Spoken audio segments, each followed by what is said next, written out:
Example number 10.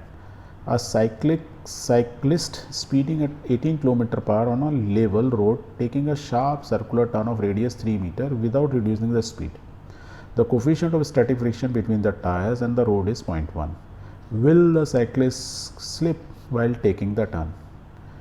ये same question है जैसे हमने कार के केस में पढ़ा था. कॉन्सेप्ट क्या था? कोई कार यदि एक सर्कुलर पाथ में जा रही है तो क्या वो कार स्किड करेगी? तो अब कार की जगह क्या है? एग्जैक्टली एक साइकिलिस्ट है, बस इतना ही फ़र्क है.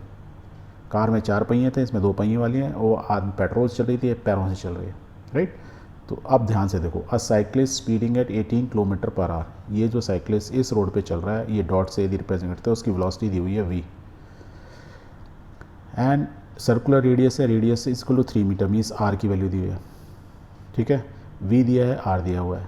Coefficient of friction means mu. Means यदि हम देखें तो यदि साइकिलिस्ट का वेट m है तो mg लगेगा, r लगेगा. राइट साइड में सेंट्रीफ्यूगल फोर्स मीन्स fp की वैल्यू आपको मालूम है ये होती है, और लेफ्ट साइड में म्यू r यही होती है ना. तो वो पूछ रहा है साइकिलिस्ट इस रोड पे यदि चल रहा है जिसकी रेडियस 3 मीटर है, कोफिशिएंट ऑफ फ्रिक्शन इतना है और 18 किलोमीटर की, क्या वो स्लिप होगा? और आपको मालूम है कार यदि स्किड नहीं करे तो means right hand side fp is equal to mu r इसके बराबर होना चाहिए. या मैक्सिमम वेलोसिटी कितनी है वो निकाल सकते हैं. v मैक्सिमम क्या होता है? Mu R g. म्यू दिया हुआ है, आर दिया हुआ है, जी दिया हुआ है, तो v मैक्सिमम निकाल सकते हो. और यहाँ हमको v मैक्सिमम निकाल लोगे तो v मैक्सिमम सॉल्व कर लेते हैं.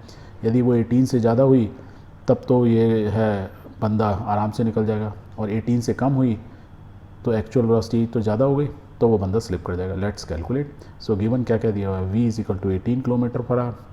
इसको सेकंड स्टैंडर्ड यूनिट्स कर लेते हैं. किलोमीटर को मीटर में कर दो, r को सेकंड, मिनट इंटू सेकंड 60 से डिवाइड किया तो आंसर क्या हो गया? 5 मीटर पर सेकंड. तो वेलोसिटी दी हुई है कि किस वेलोसिटी से चल रहा है वो 5 मीटर पर सेकंड की स्पीड से चल रहा है. ओके. और क्या कह दिया? Radius 3 metre and coefficient of friction is 0.1. Maximum velocity car ऊपर कितनी चल सकता है वो इतना म्यू आर जी. म्यू है, आर है, जी मालूम है. तो let's put all those values. Maximum velocity निकाल देते हैं. लेट्स पुट, यहाँ रखा, इसको सॉल्व किया, इज √3. √3 की वैल्यू आपको मालूम है 1.732. तो मीन्स मैक्सिमम वेलोसिटी कितनी वेलोसिटी से जा सकता है 3 मीटर के रेडियस में? वो मैक्सिमम 1.732 मीटर पर सेकंड से जा सकता है.